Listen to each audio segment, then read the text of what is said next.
ఒక విశ్వాసి కలగన్నది, స్వప్నం కల వచ్చింది ఆమెకు. ఆ కలలో యేసు ప్రభుతో కూడా నడుస్తుంది.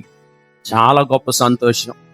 యేసు ప్రభు మాట్లాడుతున్నాడు ఆమెతో, ఆమె కూడా ఆయనతో మాట్లాడుతుంది. చాలా దూరం నడిచారు, బాగానందే. వెనక్కి తిరిగి చూస్తే ఆ 4 పాదాలు ఉన్నాయి. అంటే నా 2 అడుగులు, యేసు ప్రభు 2 అడుగులు. ఎంత గొప్ప భాగ్యం ఇదని. ఇంకెవరు అడుగులు లేవు అక్కడ. చూసావా, యేసు ప్రభుతో నడిచే భాగ్యం నాకు దొరికిందని మురిసిపోతుంది. ఒక ముండ్ల తప్పు వచ్చింది.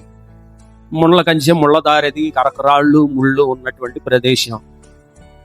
అక్కడ చూస్తే 2 అడుగులే కనబడ్డాయి ఆమెకి. సరే, కొంచెం కష్టం ఫీల్ అయింది. ఇక్కడ ఈ ముళ్ళ దారికి వచ్చేసరికి 2 అడుగులే ఉన్నాయేంటి. సరే, అది దాటేసిన తర్వాత మళ్ళీ 4 అడుగులు కనపడ్డాయి.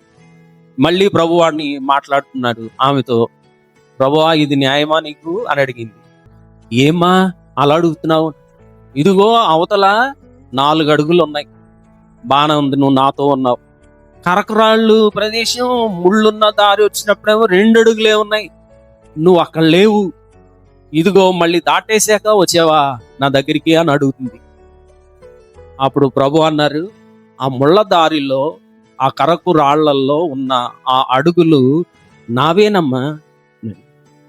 అలాగా అయితే ప్రభువా, మరి నా అడుగులేవి అని అడిగింది. నా అడుగులు ఏమంటే, నేను నిన్ను ఎత్తుకున్నానమ్మా. ఆ దారిలో నిన్ను ఎత్తుకున్నాను. ఆ దారిలో నిన్ను నా చేతుల పైన ఎత్తుకొని నేను నడిచాను. ఇదిగో మళ్ళీ సమతుల్యమైన నేల మీద దారిలో నిన్ను దింపాను అని ప్రభు అన్నాడు. అప్పుడు మెలకు వచ్చింది. ప్రభు మీద నెపమేయడంలో మనల్ని మించిన వాళ్ళు ఉంటారు. ఊరికే అలగడానికైనా, నెపమేయడానికైనా, ఆయన బాధ పెట్టడానికైనా, మాట అనేయడానికైనా మనం సిద్ధం. కానీ ఆలోచించాలి. అందుకే మనకేం కావాలంటే ఆధ్యాత్మిక నేత్రాలు కావాలి.